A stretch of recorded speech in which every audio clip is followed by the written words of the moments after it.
if you're writing a segment and you lose a character, like a character, you don't reference how that character is responding to what's going on for 2 segments in a row. By the 3rd segment, the reader's forgotten that character's there. Hello, writers and crafters. I'm Valerie Isan. And I'm Erick Mertz. And this is episode 119 of the podcast, and it is June 21st, 2023, as we record this. Today, we're talking with Jeff Elkins about the 7 components of dialogue. And, but first, let's see here. No new patrons this week, but you can go to patreon.com/Valerie Isan to look at all of the cool tiers. And patreon.com/Strange Air Stories for short paranormal mystery stories from Erick. He just dropped another one. Yeah. Yesterday. It's the free one too. So if you want to read one without having to, to support me, you just want to grift, here's your chance. Just kidding. It's a great story. It's up there for free. Check it out. And you're doing that like quarterly? Is that? Or just whenever you feel like it? Yeah, I think I'm going to do it quarterly. Yeah, I have enough stories in the bank, so I might do it more often. Okay. As for announcements, so yay for Erick's new story up. And I'm still doing that free 7-day trial for the Mary Poppins fan tier. So you can go to patreon.com/Valerie Isan, look for Mary Poppins, and that's regularly $15 a month, but you can get that free for a week if you want to try that out. And also, in terms of coaching, I've got a new group coaching, cohort is starting in September this fall. So September 12th through December 12th. On Tuesdays, that's $500 for the 3 months of group coaching, and so that'll be weekly. And if you go to the shopping page and use the discount code podcast, you'll get a 10% discount on that. If you are looking for creative ways to get coaching, and that's a little too steep, you can do the Focused Fan on my Patreon. It's $50 a month, and that has 1 group mastermind call a month, in addition to weekly accountability Zooms for like 15 minutes, and emails and monthly scene analysis. So go to Patreon, check out the different tiers. I think Focus Fan is a really good deal. So if you're looking for some inexpensive coaching, then that's your ticket. Speaking of ticket, I have a shared lodging ticket that is available for the writing retreat. Somebody had to cancel at the last minute. So it is a shared lodging. So it's we're looking for a female identified person to fill the slot. It's a teepee with 2 twin beds. And so the price for that is $650. And that includes all 3 days, all the meals, lodging, the workshops, coaching, all of that. So you can go to ValerieIsan.com/retreat for more information. That's my announcements. Anybody else have announcements? My website relaunched last week. I think it was on Wednesday. So erickmertzwriting.com. The new look, the new feel is out. So you want to check that out. I've now putting out all those new blogs that I've been writing while the site was dormant. So there's a lot of fresh content up there. So yeah, check that out. Nice. And we're going to plug this again later, but since Jeff's with us right now, you want to plug your new book that's coming out? Yeah, I've got a new book coming out. Thanks. And thanks for having me, y'all. Cheers. Yeah, I've got a new book coming out. The Dialogue Doctor Will See You Now, How to Write Dialogue and Characters Readers Will Love. It is it drops July 1st everywhere. It'll be all of the places, going wide with it, ebook and paperback. And it is a summary of everything the Dialogue Doctor community has learned about writing dialogue since we started in 2020. So since launching the Dialogue Doctor in 2020, I've done over 200 coaching editing calls with writers, and this is kind of like all of the problems we've solved in those 200 plus sessions. I can't Oh, wait wow. to read it. And I dig the title. The Thanks. Dialogue Doctor will see you now. Thanks a lot. Awesome. Yeah. Great. We were trying to figure out what to call it, and I finally just went full let's have a good time as opposed to serious. Yeah. And you said July 1st. July 1st drops. Okay. July 1st. It's up for pre-order now, so if you want to go grab it on Amazon for pre-order, it's up. But all of the ways that it will be around, hopefully the audiobook too. I am producing my own audiobook because people were like, Jeff, you should read it, and I was like, oh, that's a bad idea. But I was like, okay, so I'm doing it, and it's that's harder than I thought it was going to be. But yeah, so it's, and I've gotten the like reading down to a pattern, but finding quiet space Oh my God. is really hard. Especially if So- you have dogs like licking themselves in the same room Yeah. with you, Oh, yeah. or Yeah. like I have people children driving that by. like stay up much later than I do. So it's, I'll be like, oh, I'll just do it late at night. And then like went to go do it last night, and my 3 teenagers and my daughter's boyfriend were all playing cards on the floor above me, and it was like elephants were marching up there. It was Yeah. insane. I was like, Yeah. all right, well, this isn't happening. My So- 8-year-old's out of school, and it's like they're little kids running around the house, but it sounds like I'm at P.T. Barnum's backyard or Yeah, something. The it's elephants. wild. It's crazy. Yeah. So yeah, I'm but so everything. glad my kids are 20 somethings and don't live here anymore. I know. I'm excited for that day. In terms of, having my own space. Yeah. But yeah, so the book drops, and it is I think it's I feel like what I try to do with the book is every chapter gives you some very direct way to improve your dialogue. And at the end of each chapter, there are actually reading and writing challenges that help you, like, oh, you can go do this right awesome. now to investigate this concept more, or try to write this concept and improve your dialogue with it. So, and it covers everything you want to know about dialogue, and then characterization and a little bit of cast building as well. Cool. I'm so looking forward to reading that. I have the ebook, the ARC or whatever, but I want the paperback too. So are you doing that through Ingram or KDP print, or? I'm going to do both. I'm going to do Ingram and KDP print. I'll put 2 versions out. But yeah. Do you have the proofs yet? Do you know what those look like or anything? I do. Yeah. Yeah. They look good. I got the proof. Oh, it's right here. Let me see. Yeah. Here's the Oh, proof that's for the awesome. KDP print. But Very yeah, and cool. it's a pretty short, it's 30,000 words. It's a pretty short book, so you can finish it in a day. But yeah, so it's That's it came out awesome. nice. I was proud. I was happy and proud of it. Happy with it and proud of it. Yeah. Maybe I'll hit you up for a signed copy. Absolutely. Yeah. That would be fun. Yeah. Yeah. Sorry. Speaking of books, what are you reading, Jeff? I just finished. Oh, I have it right here. I just finished this one, Angie Thomas, The Hate You Give. Oh yeah, that's your book club, right? Yeah, the Dialogue Doctor community does a book club, and that was our book club. Man, that is I actually finished it and immediately emailed her, and it was like, please come talk to me on the podcast about this writing, because not only is it a powerful book, but the writing is incredible. What she's doing with scene construction and the way she like emotionally connects to the reader in a scene, and like uses her lead character, her vehicle character, and like the cast of characters around her vehicle to really put the reader into the middle of these philosophical dilemmas, it's really powerful. The character growth arc is amazing. Her lead character Star has this growth arc of trying to understand what her voice is in different circumstances. And so Angie Thomas portrays that through dialogue in this really amazing way, as her Star's voice modulates through the piece.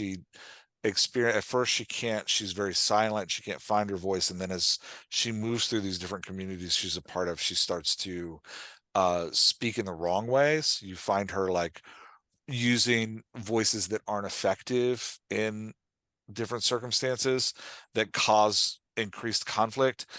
And then finally, and there's a lot of internal anxiety in the character around like who she is in these spaces. And then finally at the end of the book, I won't ruin it, but there's a superb moment at the end of the book where she finds her voice. And Thomas is so great at like modulating a character voice to not just convey emotion, but also to convey the internal struggle of the character. In that moment when she finds her voice, she takes to the top of a car with a bullhorn, and she Wow. goes to speak, and just, I think, just to illustrate how difficult this is for her, when she first speaks, the bullhorn feeds back at her and she stumbles in her words. And it's this just amazing trick in dialogue to really just pull you in close to the character's emotional experience. Yeah, so it's a fantastic read. And Cool. I'm pumped about reading more of Thomas's stuff, because it was just craft wise, the book is superb. Awesome. You Well, had me you said superb in the beginning of that. You had me there. I was there, you know. You had me That at sounds superb. terrific. I need a book Yeah. like that. Yeah, I will warn readers, it is an emotional journey and you will cry. And it comes out punching in chapter 2. It is there is no warm up. There is like, you are now in the middle of this teenage girl's life in an urban center, and it doesn't pull any punches. It comes right at you. So it's but I think is harder to do in a way that's authentic, and Angie Thomas does it in this authentic way. But yeah, it was a great writer and fantastic book. awesome. Well, I just finished listening to an audiobook called Gigi Listening. It's a romance, which I don't normally read, but I was traveling and I wanted something lighthearted, and I had a listening ARC. What do they call those? ALCs, Yeah. advanced listening copy. At the time, I collect those and then get to them later, so probably it's out already. But at the time, it was an ARC. I just finished that, and then I started reading another book, another ARC that I have, and it's not catching my attention yet. I think I'm going to give it another 2 chapters. So I think I'm just gonna move on because I have so many books to read. I'm a big proponent of, if you don't hit me by chapter 3, I'm done. I start and don't finish so many books because there's just not enough time in the world. I waited book. a little longer than that because there's some books that I just really like. It takes a while to get in. And also I know that in my world, in my life, if I don't have the proper setup to get into a book, then that's not an accurate read of my connection to the book. You know what I mean? Yeah. If I don't have a long enough period of time to sit down and like consume a good chapter in one sitting, then I won't really like get into the story. And then if I'm just reading like 15 minutes at a time and I'm interrupted all the time, then I'm never going to connect to, and that's the way it's been so far. So I'm going to give it a couple more chapters where I'm sitting down and actually have time to read instead of just picking up little snippets here and there. I can do that if I'm already in the story, but not to start a book. So yeah. I'm going to give it a little bit more, but then I just got a new book. You send out a whole bunch of pre-orders to your local bookstore and they trickle in. So I got one yesterday. Nice. So that's called the 7-year slip. So probably that will jump the stack, and I'll probably finish that first before going back and trying to finish this other arc. Awesome. What about you, Eric? What are you Can I reading? ask y'all, what's the percentage of actual like in hand versus ebook versus audiobook? Wow. I'm like 75% in hand. Well, no, probably 60% in hand. And then I only listen to audiobooks when I'm at the gym. And so, I haven't been to the gym in a while, so I haven't been listening to too many. But I probably read most indie books on my tablet. So, yeah, mine are pretty much I don't know the percentage. I do them Okay. all. I consume books in all ways, and sometimes I'm Interesting. doing them all at the same time. Like I'll have an audiobook that I'll listen to in the car, and if I'm, not in a place, like if I'm sitting on the couch reading, sometimes that's weird to do on an audiobook unless I'm, doing something with my hands. So often I'll have the, paper or whatever. But then, yeah, there's a lot of, I'm trying to use the library more, which I Nice. prefer to do on my ebook reader, use Yeah. my Kobo reader for that. So Nice. I'm trying to lean more, but if it's nonfiction, I really like it in paper, Paperback form. Yeah. just so I can, I don't know, look back at things and, oh yeah, what was that thing that I was, I want to remember this, I want to remember that. Yeah. So yeah, it's a bunch. It's just sort of Nice. just depends. I don't know. I don't have a percentage. Nice. It's interesting. I'm like 20% audio with paperback in hand. Yeah, I do that So too. I'll read and listen at the same time. It increases my reading speed. Oh, if And you've then got I'm the like, whisper sync. I don't even do the that? whisper sync. I have a paperback copy in hand and I'm listening to it in my ears and I'm just reading as I listen. Like the book on tape kind of. Yeah, like the old book on tape kind of thing. Yeah. The Yep. records. We used to have the record that would come with the little. That would come in a little book. Yep. But yeah, so I read and listen at the same time. But I would say after that, it's like 50% just audiobook for me now. And I haven't read an ebook in forever. It's either paperback, audiobook, or both audiobook and paperback. But yeah, it's a weird. I like having the hardcover, actually, the hardcover paper, but that takes a lot more money nowadays and a lot more space. And we're moving to Costa Rica next year, fingers crossed. So we have to downsize, and I don't want to get rid of like all my books, but I'm going to have to like cull some of them. And so that's why I'm starting to like, okay, ebooks are okay. You can read ebooks. Yeah. I'm moving across town this summer, hopefully, and I'm already dreading dragging. I've got like 4 of these, and I'm dreading that move. So, yeah. We're having the floors replaced in our house in August. And so basically you have to like pack up everything and get it out of there, It's like practice for moving. Right? Yeah. I'm like, okay, we're going to start packing up the books this early. I don't know. But yeah. What are you reading, Erick?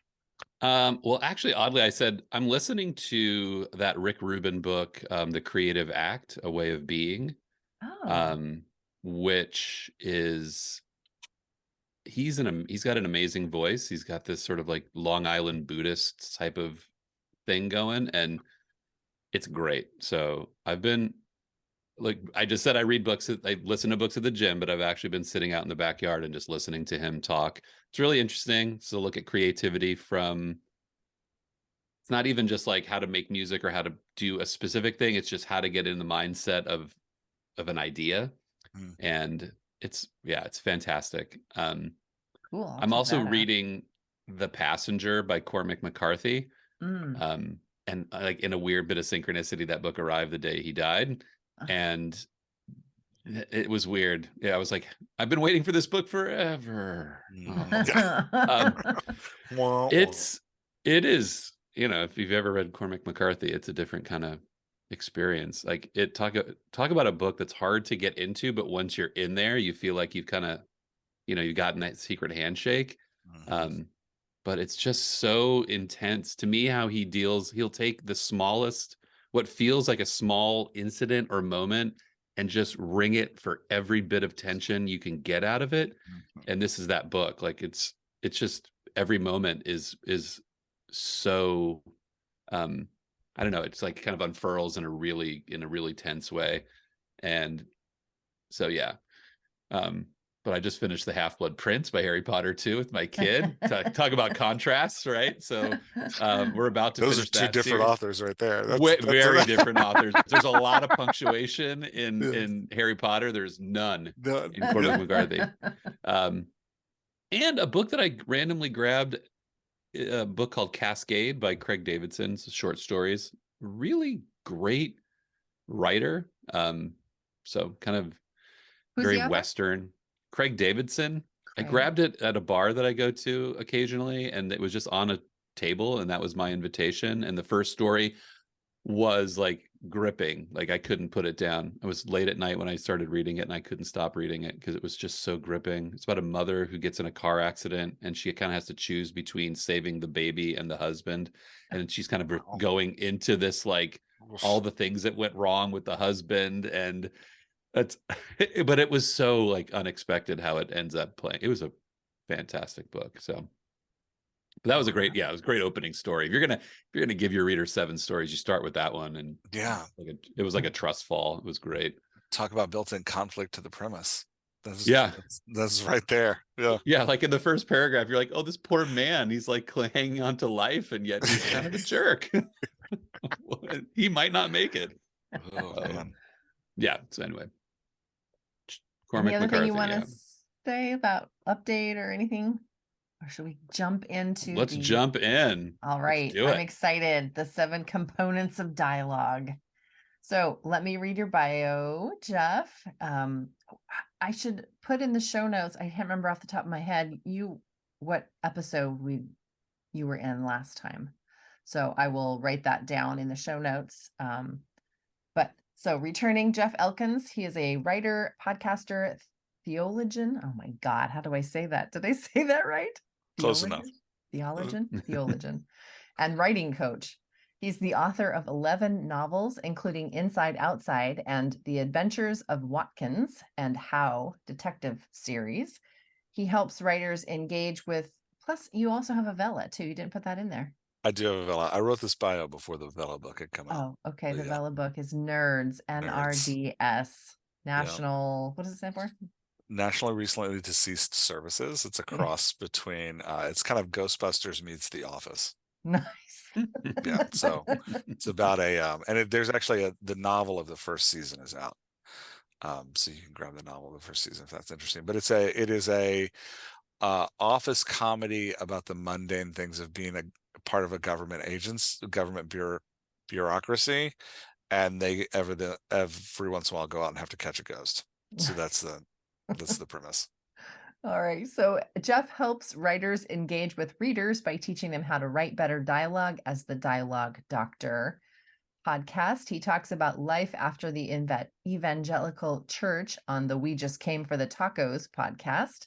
He has a BA in religion from Baylor University and an MDiv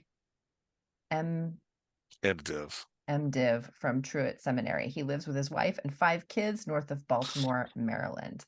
Please welcome Jeff Elkins. Thanks, Valerie. And thanks again for having me. Yes, it's super fun when you come and talk to us about dialogue. Yeah, I'm pumped. So we want to talk about the 7 components of dialogue? I do, yeah. Yeah, okay. Should we list them off first just so we can? Yeah, I'll just rush in like a bull. All right. And just like, start swinging horns around dialogue. So the reason that let me stop for a second and say, like, because I know there's a lot of, especially in like the nonfiction space, of like, I'm going to label things and categorize things just to label them and categorize them so that we can talk about them. Right. But to be clear, that's not what I'm doing here. I didn't just create terms because nobody needs more terms. So the point of like understanding the components of dialogue is it's kind of it's like understanding how the tools work in your toolbox. Like I worked as a blacksmith for a short amount of time, for like 1.5 years in my younger years. And I remember the guy I was apprenticing under had this massive toolbox on the back of his truck, and I would open it up and I know like, okay, that's a hammer, but like everything else in there was like a mystery to me. And so that's but because I didn't know what they were, I never knew how to use them. Like he would always have to teach me, like, no, this is what this tool is for. So when I say the 7 components of dialogue, I want you to think of kind of like, these are the tools you can use to like manipulate your reader's experience. So the first 4 have to do with how we group dialogue on the page and how I want you to look at it individually, and we'll go big to small. So the first one is scenes. And when you think of a scene, I want you to think of a series of conversations that create an emotional movement for the reader. So I don't want you to think of chapters. Chapters and scenes we're going to put as different things. So usually when we sit down to write a scene. So it is but I specifically want you to think of what you're writing as a single emotional movement. So the character is going to start with a specific emotion. They're going to experience some conflict. They're going to make some choices. There's going to be some consequences to those choices. And then they're going to close with a different emotional setting. Or they may start and end in the same emotional place, but they're going to have a rise or fall in the middle. So you might get like a hump if you were to draw out like what the emotion of the scene looks like. The reason I'm pushing you to think about your scene as an emotional movement is because what readers are coming to your work for is this emotional journey. They want to go on this emotional journey with the characters. And so if we can start thinking of each scene as an emotional movement, we can start thinking like, okay, what is the journey that I'm taking my reader on? So first component of dialogue, and dialogue being the exchange of emotions, expectations, and ideas between two characters. So anytime you've got characters interacting, that's dialogue. And I want you to think of your scene. If you didn't notice this, I'm just talking about your scene as dialogue because your scene is dialogue. So your exposition is going to kind of fall, the paragraphs of summary or the paragraphs of description or that kind of stuff is going to fall in between your scenes. Sometimes in the middle of your scene to slow it down, but in between your scenes, and then think of your scene as exchanges between characters that has a specific emotional movement. So that's the first component. And when we think about scenes, we can think about like, okay, this is how I'm crafting this experience between these characters. We break scenes down into segments. So segments are portions of the conversation that are a single emotional component, or segments can be a single topic. So like, if you think about like the conversation we had when we just started the podcast today, we talked about things that have happened this week. We talked about what we're reading, and we had a segment on like, how are we reading? Are we reading an audiobook or paperback or whatever? And so each of those segments is kind of a different component of your scene. If you're writing something that's more dramatic than our just opening of the podcast, but by the way, was excellent. But if you're writing something that's more compelling as an author in your scene, you can think of each of those segments as having a component of that emotional movement of the scene. So, and that's important because we don't want our characters to sound emotionally wild where and I mean, unless that's intentional, but a typical character isn't going to experience large emotional swings in a certain scene. A scene itself might be an emotional swing. So you might think of your segments as like steps on the journey of the scene. Segments are also important because when it comes to the number of characters we want engaged in a segment, if you're writing a big cast conversation with 3 or more characters in the scene, then you're going to want to make sure you touch in at least once with each character in a segment. So there's things we want to be watching in the scene and things we want to be watching in the segment.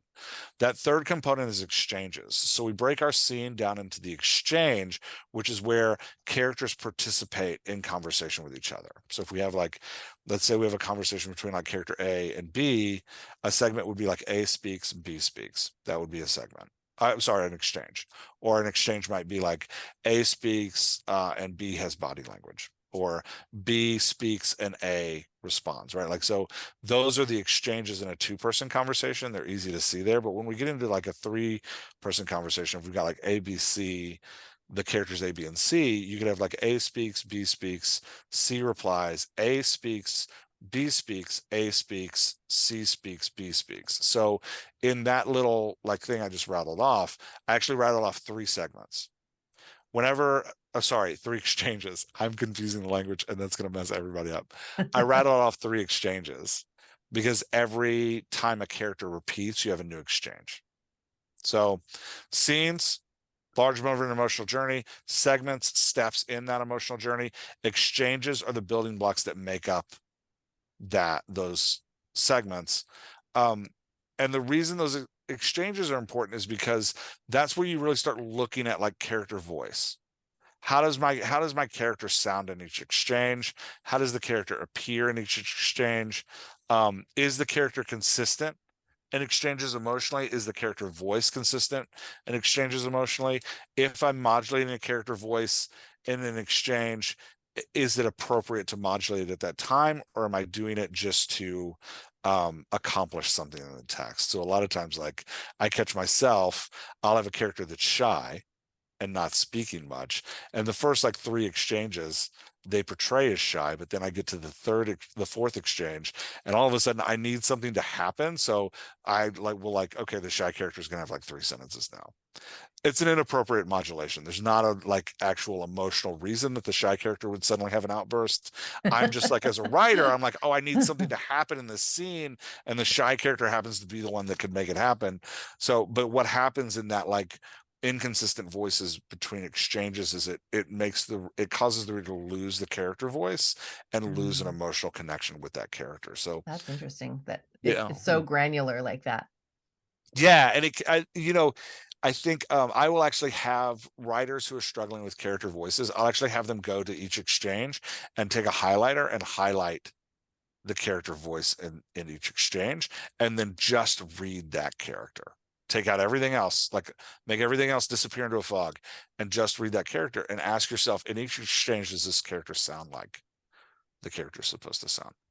Again, it's about like understanding your tools and what tools you have to manipulate the reader's experience. Some people are going to be really great with scenes.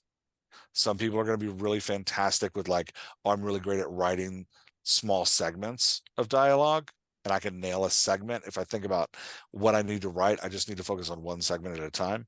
Some people are really great at like, I've got this really fantastic exchange in my head, and I need to figure out how to build a scene around that exchange. So part of this is like understanding what tools you're really good with, and then using those tools to manipulate how you write to get the fastest and best product out of yourself. Before I go on to the next set of tools, I just rattled off a massive amount of stuff. So You did. yeah, I want to pause and just say, like, anything that I wasn't clear about or anything y'all want more. Well, you did say there was, Yeah. you grouped 4 and you just said 3. 3. Yeah, the fourth one's utterances, which is Okay. part of the exchanges. So each character's participation in an exchange is an utterance. Okay. So I'm going from big to small. So you've got like the scene, which is the moment in your story that you're focused on. The segments are the different shifts in the story between topics or emotional changes. Like a lot of times you'll be talking about something that's this, like your characters will be talking about something and the topic doesn't change, but the emotionality changes. And then you have exchanges, which are each section of the segment where characters participate, and then there's the utterance, which is a character's participation in an exchange. So it's interesting when you talk about mapping those out, the exercise you give people to, like, highlight and track. Because I just finished a scene where there's 4 people, 4 cabbies sort of shooting the breeze, waiting for the next fare. And I had one character I kind of lost track of. And part of the reason I lost track of him because he was not speaking. He was a character, Hispanic, wasn't comfortable speaking English. So he was in the scene acting and behaving, but he wasn't speaking. So can you talk about just how, when you talk about losing a character emotionally, do you feel like we lose characters when they're not a verbal participant in a scene?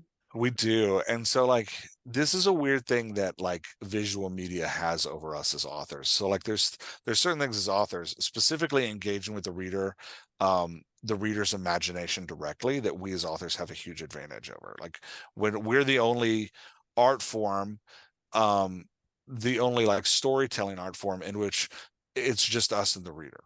Right, like what we write is what the reader imagines. All the other ones, audio art forms and video art forms, there's typically an editor between the story writer and the reader, or there's, when you get to like a video, there's an editor, there's a director, there's actors, there's all these people like in between you and the consumer of the story. But one of the downsides we have is that we have to track characters in our scenes. So in a visual medium, you've got all the actors on stage. Each actor is responsible for their reaction to what's going on. And the consumer of the story can see all of the actors. So they know that even if a character isn't speaking in the background, they are internally and naturally interpreting that character's body language to understand how that character feels in the moment of the scene. For us, if we're not touching on a character's reaction to things, that character almost disappears into like a black fog. And so that's what I mean by losing a character, is you lose this character in the fog of the story. If you're writing a segment and you lose a character, like a character, you don't reference how that character is responding to what's going on for 2 segments in a row, by the 3rd segment, the reader's forgotten that character's there. So when the character reappears in the 4th segment, the reader gets this jolt of like, oh crap, I forgot they were there. The problem with that is that like internally, and again, our brains are hardwired to do this. This is all stuff that we do naturally. We are, when we're in a room of people, we're naturally paying attention to how everybody's responding to what's going on, and we get the emotional tone of the room is actually the culminating responses of everybody there. So the emotional tone of your scene is how your vehicle character is interpreting everybody else in the room, right? Like in the scene. So if we lose somebody in a black fog and then they come back 3 segments later and they are in a different emotional place than the rest of the room, you're forcing your reader to go back and interpret what happened that they read before. And that's where the reader starts to feel disconnected. They're like, oh man, I guess I didn't understand what was happening before. Like internally, their hardwiring is like, oh, new information that I didn't know was happening. And now I have to like reimagine everything that I just imagined before, but with this person there. So Plus, it's going because to pull them out of the story completely. pulls The them out of the reader. story, yeah. Makes them be like, oh crap, I forgot that person was here. So ideally, if you have a quiet character and you're looking at your segments, like let's say you've written a scene and you're looking at your segments, you're like, okay, Billy is in the background and Billy is quiet this whole segment. You know, you want to look at the segments and be like, I at least referenced his posture or reminded the reader in some way that he was there. You know, at some point, maybe he smiled. At some point, maybe he like nodded along with someone else, right? Like, so you can skip a character for a segment, but if you skip for more than 2 segments, the reader's gonna start losing them. So you just have to reference their presence.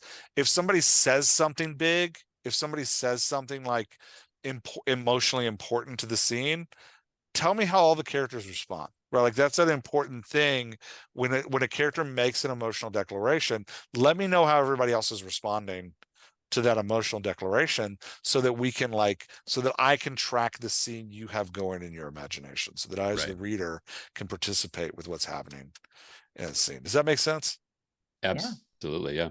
Yeah. And it does require some effort. Like it's not just something that we naturally do. Like when you're editing what you've written, I find like even me who like obsesses over this kind of like minutia, I find that when I'm reading a scene, I have to think like, okay, there's a segment break there.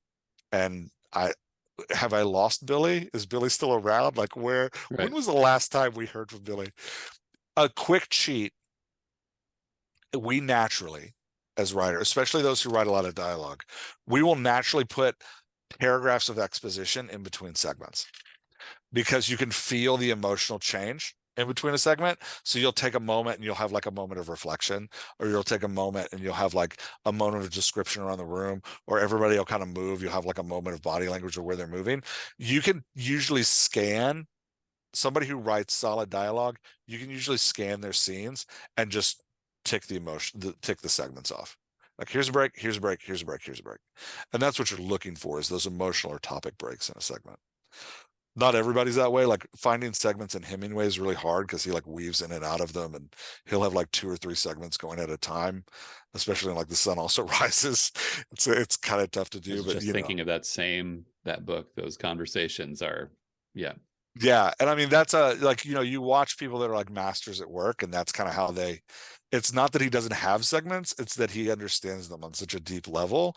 He can like weave them in and out of each other with no problem. But you'll notice he never loses characters. They're always there. Like you always know who's there. Yeah. So I have a question about writing memoir.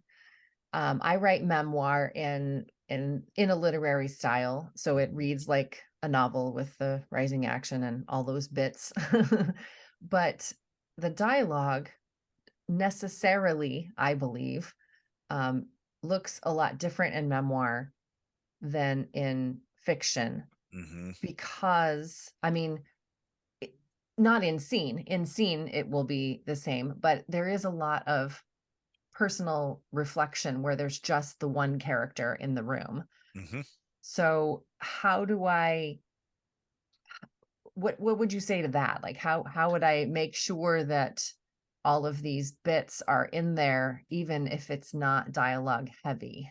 Yeah, I mean, you're still absolutely going to have scenes, Yes. right? Like, and you're still going to have segments. They Mhm. just may be only your character, your like vehicle, whether you're writing a memoir about yourself or you're writing a memoir or you're writing like a nonfiction book that follows a different character, kind of Michael Lewis style, who's my favorite of this kind of nonfiction memoir genre.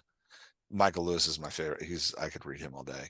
Um, my encouragement is, if possible, always get somebody's vocalization into the segment.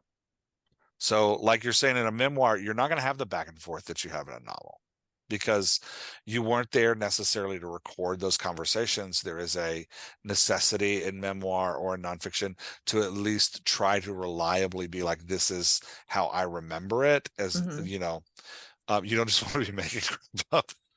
So that but if you can pull a quote in each segment, if we can hear somebody's voice in each segment, it'll connect us emotionally to what's happening in the segment. Also, you said before that inner dialogue is still dialogue. The inner dialogue is still dialogue. Yeah, Yeah. And that so, is an utterance too, then, yes? yeah, that is an utterance too. Yeah. So that inner dialogue operates as an utterance. It doesn't just have to be a vocalization, but yeah, and I think there's also a thing of like, people coming to read memoir, each exchange between characters creates energy.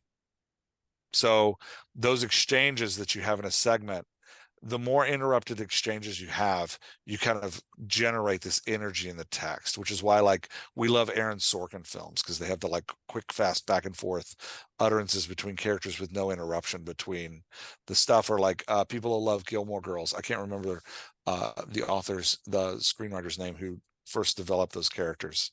It's just slipping my mind right now, but she's another one that does this really, really well.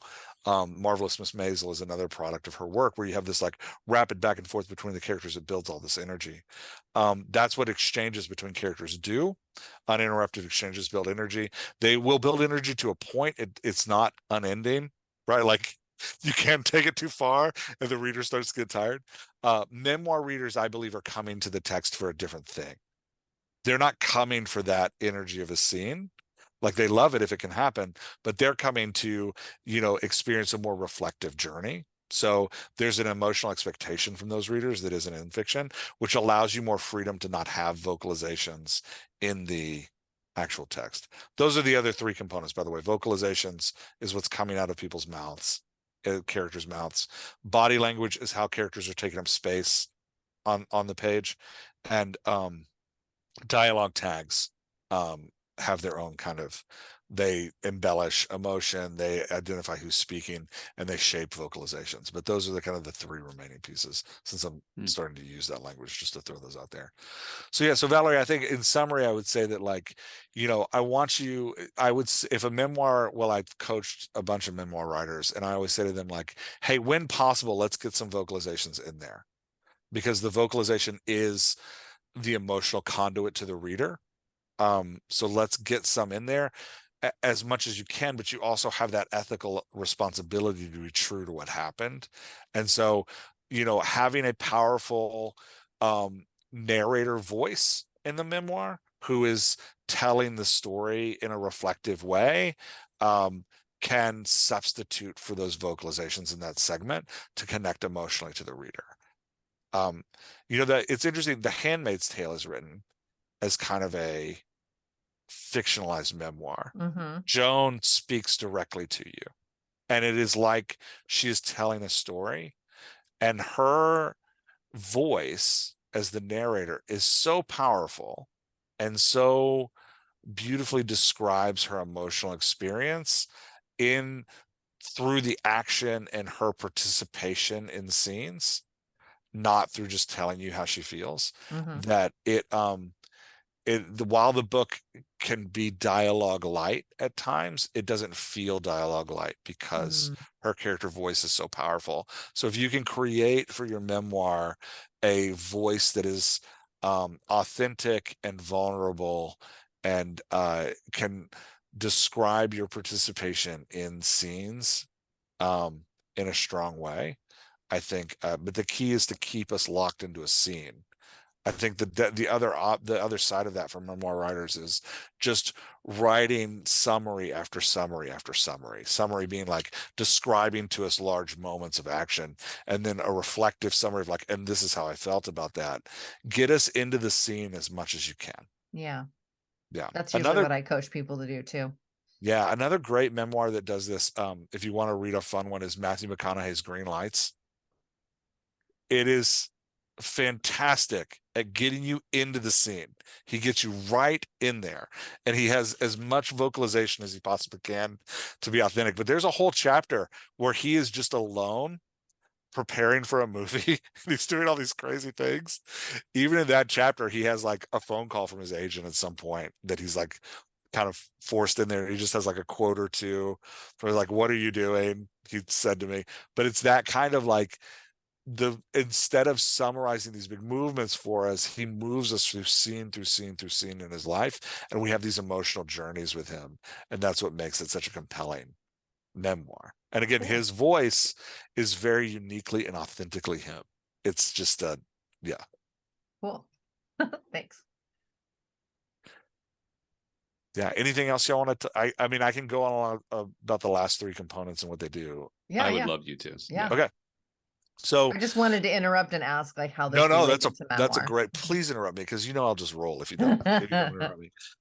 Vocalizations is what's coming out of the character's mouth, and the reason it's the emotional component is because the way the reader connects to us is because we are hardwired to listen and talk, right? Like we are verbal creatures. The absence of a vocalization also creates an emotional impact on the room. So whether if you think about like the last group setting you were in, we didn't stand in that group setting and telepathically connect with one another. I mean, if you did, props to you, but most of us don't. We stand and we talk, right? Like that's how we as just creatures engage. So when your reader comes to the text, those vocalizations, how the words are structured inside of them, become super important, because that is the like emotional conduit to that character. Body language is the way that we understand vocalization. So the body language very much shapes the vocalization or the absence of vocalization. So I can say the same words twice, and if I have a different posture when I say them, you will interpret them differently, right? Like if I'm looking down at my feet and my hands are in my pockets and I say, the day was fine, you hear that one way. If I'm looking at you and smiling and say, the day was fine, you hear that completely a different way. Body language shapes that like experience of vocalization. And that last piece, the dialogue tags, those are super controversial, and I don't know how much y'all want to go into the fighter on dialogue tags, but my advice for them is to understand what they're for. Again, this is like understanding your tools and what you use them for, and then using them or removing them as however you want. Like there are no right or wrongs. There's just reader expectations. And so you can subvert reader expectations however you want to. Like we were talking about Cormac McCarthy not using any punctuation. Margaret Atwood in The Handmaid's Tale doesn't use any quotation marks, right? Like we can subvert expectations however we want to. It's just there's a risk reward there. But for dialogue tags, there's those three components. They definitely identify who's sharing.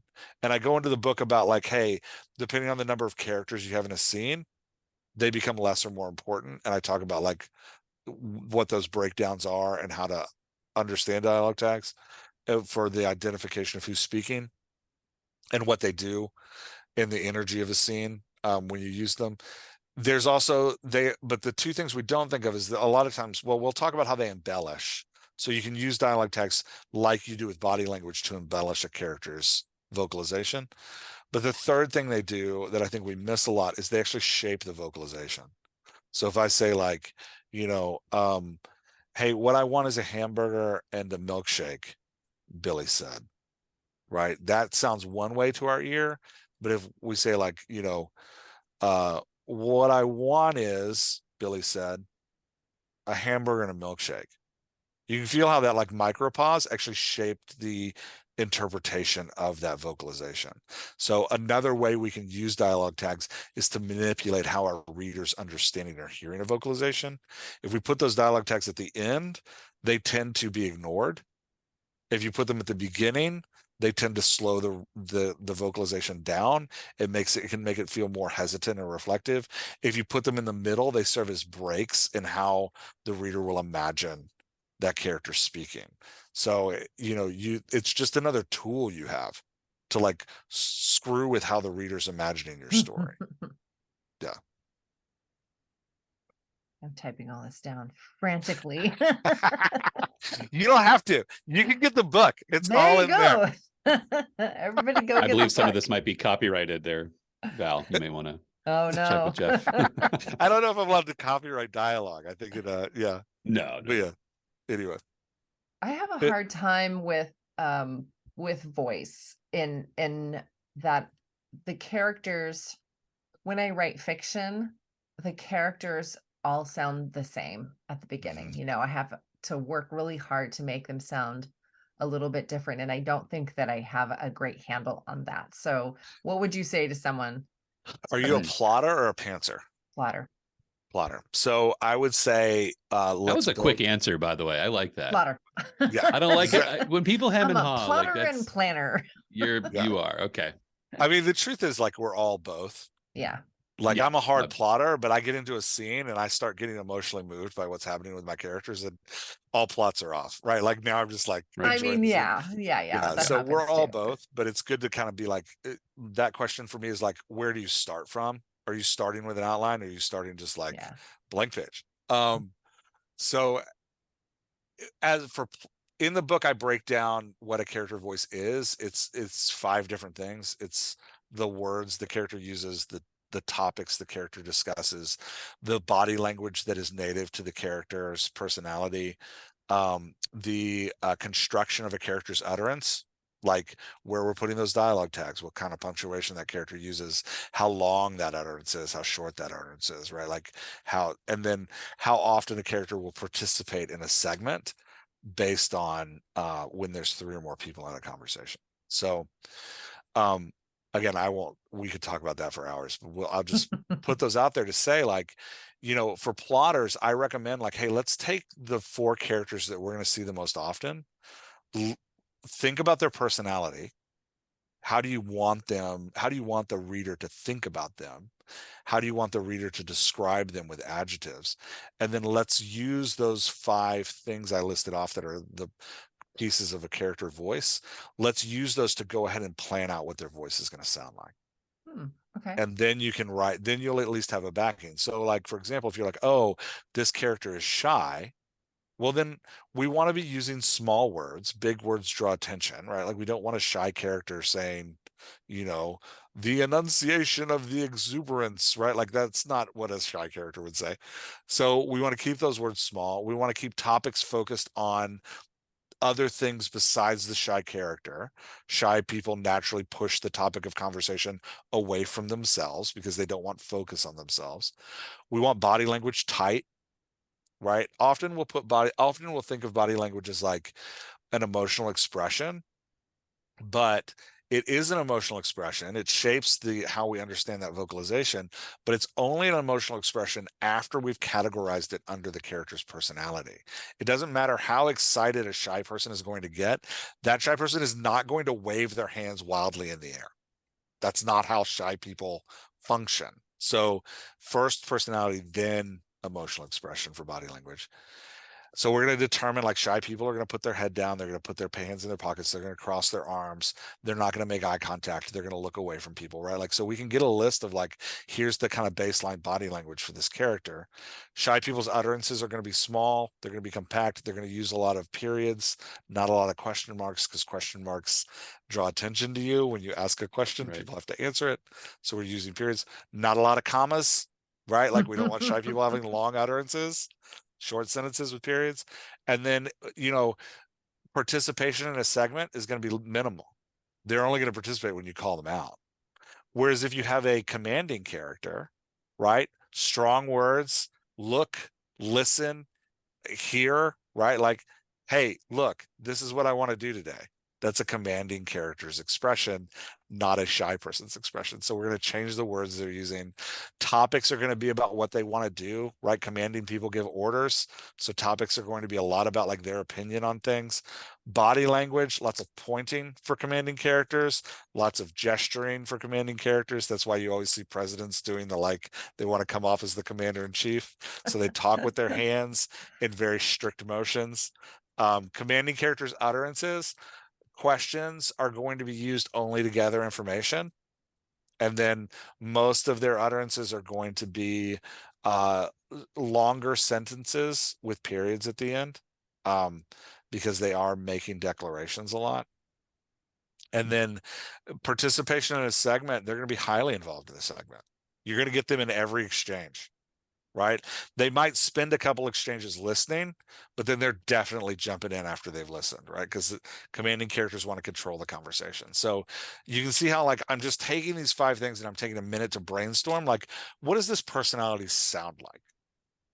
Because I think the hard thing we do and the reason we get voices muddled is because we'll be like, oh, I have this personality and now I'm going to go write that personality in my head, but we're skipping a step because we don't actually, as humans, interpret personalities directly, right? Like, I don't look at you and know this is your personality. That's not how we work. Again, we're not telepaths, right? Like, I look at you and I watch your body language unconsciously, and I listen to you unconsciously. And as I'm listening to you, I'm listening to the types of words you're using. I'm listening to how many you're using. I'm listening to the pace of things. I'm listening to like commas that you're putting in or not putting in. Like, I'm listening to all these things, and my brain is then interpreting the personality through that voice of that person. And when somebody's reading and imagining our story, we want to do the same thing. We want to provide for them all the tools that already exist in their brain to interpret the personality of our characters. We were talking about Angie Thomas earlier. She has a cast of characters that have these brilliantly different voices. And if you go look at them, you can see that like Star's voice, her vehicle character, is constructed very differently than her 2 friends at school. Her 2 friends at school have a lot more commas. They have a lot more like run-on sentences. They seem to be like lighter and more bubbly, whereas Star is always kind of a heavy character. So she has, declaratory sentences, and then she has a lot of internal monologue that isn't expressed externally, which is another part of the character voice, is how you're using that internal monologue. Yeah. That sounds super exciting. Like I can't wait to read Angie Thomas, but also your book, Yeah. The Thanks. Dialogue Doctor Will See You Now. So go and find that on Amazon, pre-order right now, or after July 1st, it'll be everywhere in all forms, all formats. Yep. After Even July 1st, maybe everywhere in the all formats. audio. Even maybe the audio. The audio is short to follow. It depends how quiet my children are over the next week if I can finish. You should Where just else? buy them movie tickets for like, There you here's go. every day this summer, just get them a movie ticket. Here's They have some a pass gift cards. for that, like Here's the some Regal gift cards pass. to That's Five right. Guys or something. I don't care what you see. Just go. Right. Here's some fake IDs. Now go. right. I need the house to myself. Yeah. How does the old song go? You don't have to go home, but you can't stay Can't here. stay Like, here.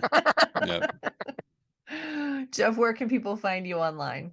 Dialoguedoctor.com. You can find me there. You can find the podcast, and there's a newsletter that comes out once a week. The community, there's also a place to sign up for the community there.